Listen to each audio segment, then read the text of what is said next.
You're watching the History Fair channel, and in this video we're looking at the Battle of Island No. 10.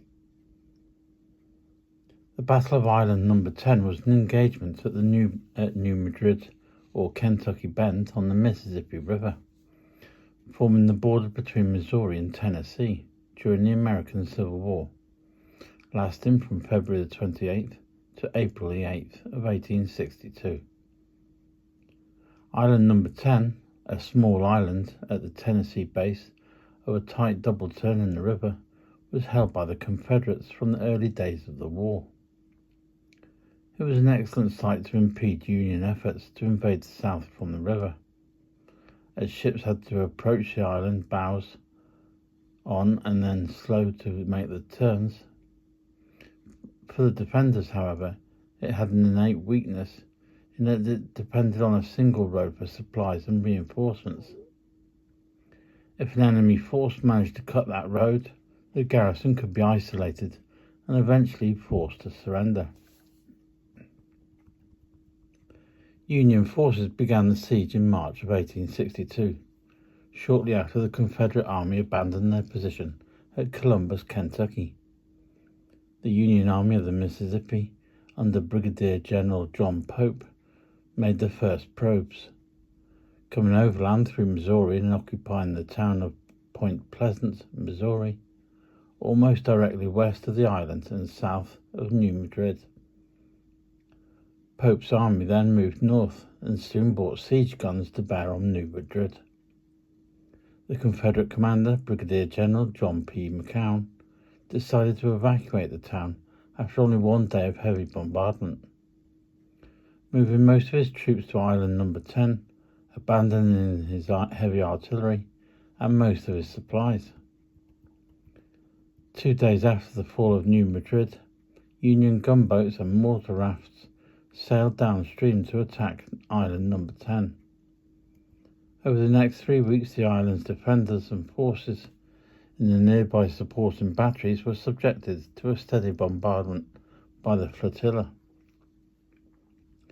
Most of these were carried out by the mortars. At the same time, the Union forces at New Madrid were digging a canal across the neck of land east of the town to bypass Island No. 10. Several transports were sent to the Army of the Mississippi when the canal was finished, which provided the army with a way across the river and attack the Confederate troops on the Tennessee side.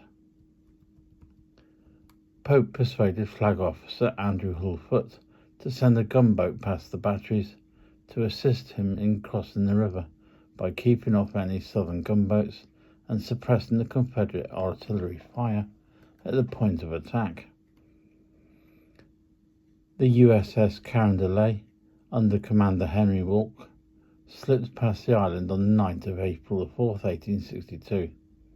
This was followed by the USS Pittsburgh under Lieutenant Egbert Thompson 2 nights later. With the support of these 2 gunboats, Pope was able to move his army across the river and trap the Confederates opposite the island, who were now trying to retreat. Outnumbered at least 3-1, the Confederates realized their situation was hopeless and decided to surrender. At about the same time, the garrison on the island surrendered to Flag Officer Foote and the Union flotilla. The Union victory marked the first time the Confederate Army lost a position on the Mississippi River in battle. The river was now open to the Union Navy as far as Fort Pillow, a short distance from Memphis. Only 3 weeks later, New Orleans fell to a Union fleet led by David G. Farragut, and the Confederacy was in danger of being cut in two along the line of the river. Island No. 10 owed its name to the fact that it was one time the 10th island in the Mississippi River south of its junction with the Ohio.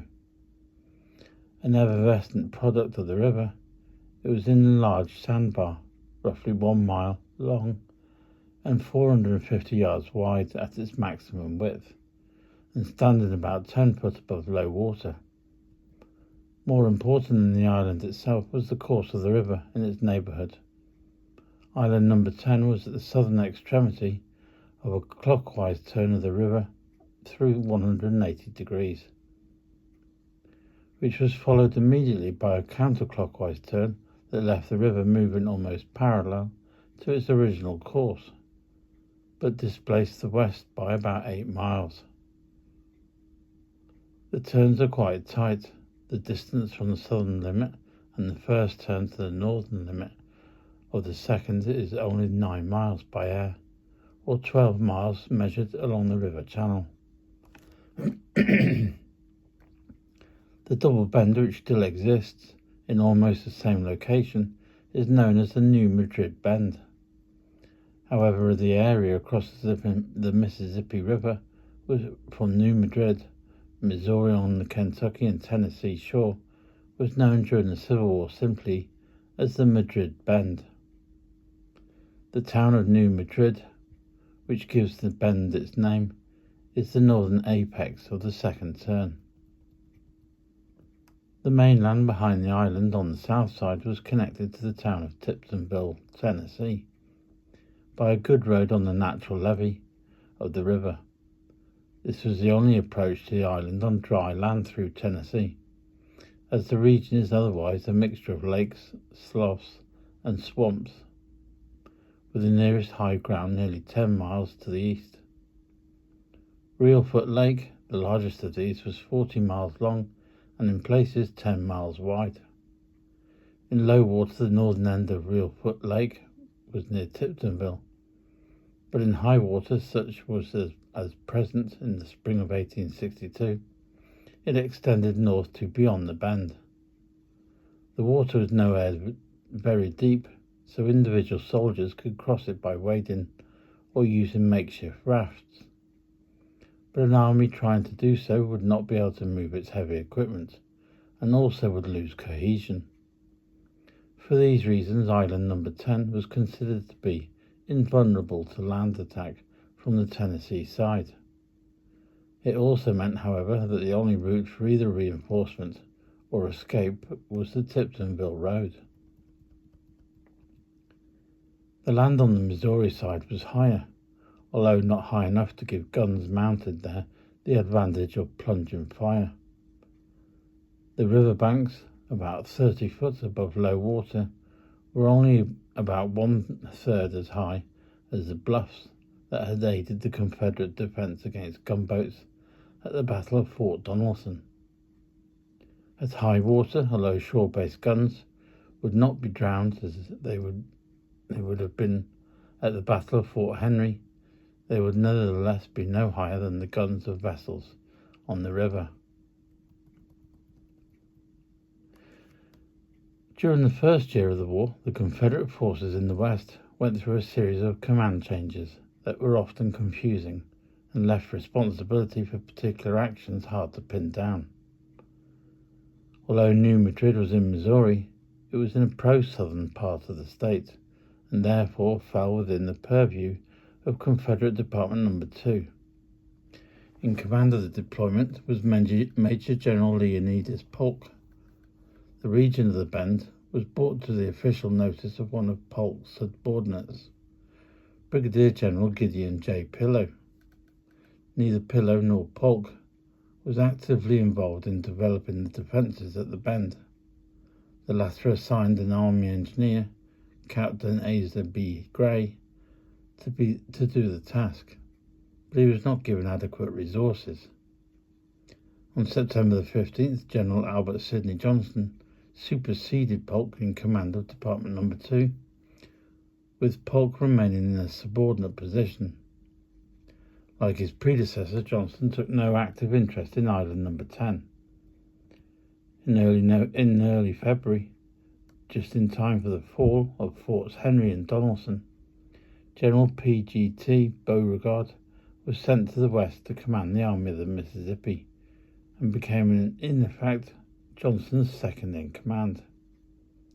He recognized the importance of Island No. 10 and issued the orders to abandon Columbus and move its garrison there. His health failed him at this time, so he could not take personal charge. When he recovered, he and General Johnston were preoccupied with preparations for the forthcoming Battle of Shiloh. Transferred from Columbus to Island No. 10 was Major General John P. McCown, who thereby became local commander. He remained in charge until after New Madrid was taken by the Union Army of the Mississippi. On March 31st, 1862, he was replaced by Brigadier General William W. McCall. Through all of these command changes, the vessels of the Confederate States Navy, along the entire length of the Mississippi, were led by Flag Officer George N. Hollins. Because the river lay in two military departments, Hollins had to work with both the man in charge at the New Madrid Bend and the man in charge of the defenses of New Orleans.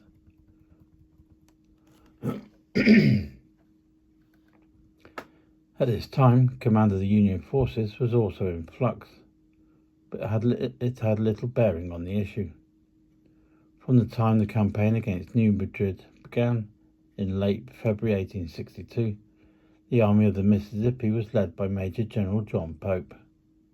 The army was a part of the 1st, the Department of the Missouri, and after March the 11th, the Department of the Mississippi, both under Major General Henry W. Halleck. The name change represented organizational changes in the army that did not affect the campaign. The warships employed in the campaign were part of the Western Gunboat Flotilla, led by Flag Officer Andrew Hull Foote. Foote was a captain in the U.S. Navy, but the flotilla was organized as part of the U.S. Army, so he reported to and was subordinate to Halleck. The widespread publicity given to Union General-in-Chief Winfield Scott's Anaconda Plan made the Confederate government aware of the threat that would be posed to the Mississippi Valley by a waterborne invasion along the course of the river. In response, they set up a series of defensive positions along the river. Among them were Fort Pillow, 40 miles north of Memphis, and extensive works at Columbus, Kentucky, both with positions that were important in relation to Island No. 10.